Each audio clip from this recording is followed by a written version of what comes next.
What's going on, guys? So following my Wind Blue mode video, it was brought to my attention that Mihoyo actually changed the snapshot mechanic with the patch 1.4 update. Although this does not change any of the information or conclusions in that video, this change does affect how damage is calculated in the game. I wanted to give an overview of the snapshotting mechanic, discuss what the changes to snapshotting in patch 1.4 are, and how much of an effect, if any, they have on how you play the game and how you set up reactions, as well as clear up some misconceptions and confusion that I saw in the comments. I realize that snapshotting isn't a new concept to everyone and that a lot of players already understand this mechanic. However, I do believe it is important and deserves a video on this channel. Snapshotting is the mechanic used in Genshin Impact, among other games, that takes your character's stat before they cast an elemental skill or burst to determine the amount of damage that the skill or burst will do throughout its entire duration. So although your character's stats may change throughout the course that their skill is active, there is no change in the damage output from that skill. I demonstrated this in my Windbloom Ode video, but will quickly demonstrate this here again using the prototype Crescent on Ganyu in case you did not watch that video.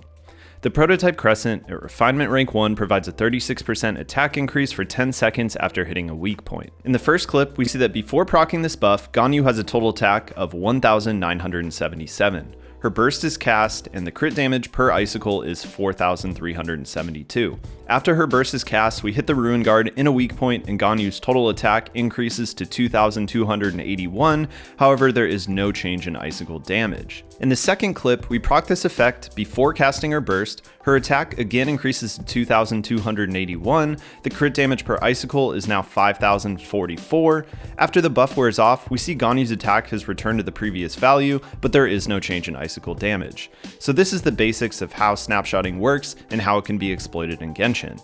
Even though we do not have an attack buff up for the entire burst duration, we can still get the effect of the buff for the entire burst duration, which can greatly improve overall damage output. Mihoyo posted explanations of some fixes in the version 1.4 update on March 19th, which summarizes the change to the snapshotting mechanic and states, damage caused by major reactions, including Shatter, Electrocharge, Superconduct, Overloaded, and Swirl, triggered by character actions, including normal attacks, charge attacks, plunge attacks, elemental skills, and elemental bursts, scales in real time based on the elemental mastery and corresponding elemental reaction bonus of the character at the point when the reaction is triggered. In short, there's no longer snapshotting for elemental mastery or elemental reaction bonuses. I was able to reproduce this and show this using an electrocharge reaction procced by Fischl in the clips shown. We're using Sucrose in these clips to provide an elemental mastery buff to Fischl by swirling the electro element prior to Fischl causing the electrocharged reaction.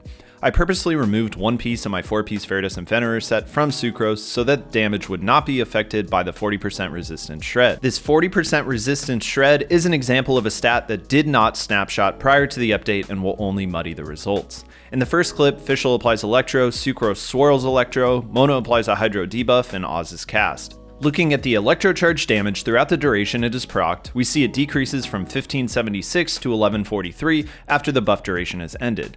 To verify this, I caused electrocharge controllably with and without buff and obtained the same damage values. With Sucrose's buff, Fischl's elemental mastery increased from 15 to 145, which is the source of this extra damage. Two other stats that we will discuss in this video besides elemental mastery that are snapshot when a skill or burst is cast are attack and elemental or physical damage bonus. These have not been altered by the changes. In the first clip with Ganyu, we saw a consistent increase in damage based on the attack buff of the prototype Crescent even after the duration of the attack buff ended. To prove that the elemental damage buff also still snapshots, we'll exploit one of Ganyu's dynamics. Her second passive talent grants a 20% cryo damage bonus to active members within her AoE. If the elemental damage bonuses did not snapshot, we would see a change in icicle damage if she was standing inside versus outside of the AoE.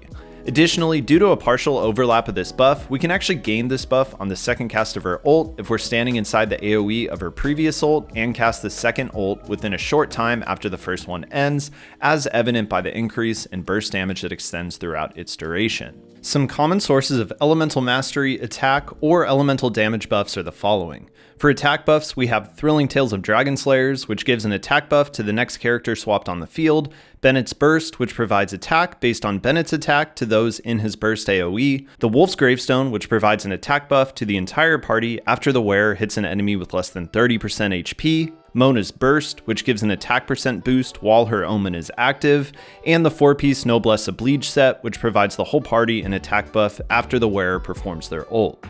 For Elemental Mastery buffs, we have Sucrose's passive talents, which give Elemental Mastery to the party after she performs a swirl reaction, Diona's Constellation 6, which gives Elemental Mastery to the party after she performs her burst, and Albedo's second passive talent, which gives Elemental Mastery to the party after he performs his burst. For damage buffs, we have Ganyu's second passive talent, which gives a cryo damage bonus to those in her AoE, and Xiangling's Constellation 6, which gives a pyro damage bonus to the party after she uses her burst. Other damage buffs, such as the skill and burst damage increase that the Stringless provides, is a multiplier on the total skill damage and is not affected by snapshotting. Snapshotting is really only relevant for characters whose skill or burst uptime is long enough to last beyond the attack or damage buffs that can be applied. These buffs are typically on the order of about 10 seconds, and some prime examples of situations where skills can outlast the damage buffs are Ganyu's, Beidou's, and Xingqiu's 15-second long elemental burst. Exceptions to this do apply with shorter skill durations such as Fischl's Oz or Xiangling's Pyronado, which each last 10 seconds.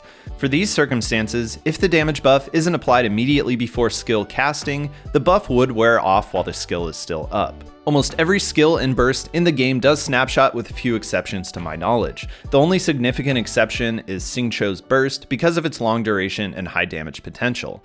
In his case, he will gain the attack buff when inside of Bennett's burst, but this buff will be lost when switching to another character. We can regain this attack buff by switching back to Xingqiu while Bennett's burst is still up. Another interesting skill is Mona's Burst, which does not snapshot upon casting. In Mona's case, the damage calculation on her burst does not take into account her stats at the time that she casts her burst, but instead her stats when the bubble of her burst is popped. This has particular relevance to the perfect Vaporize combo with Mona, and which is why some of the reaction setup occurs after she casts her burst.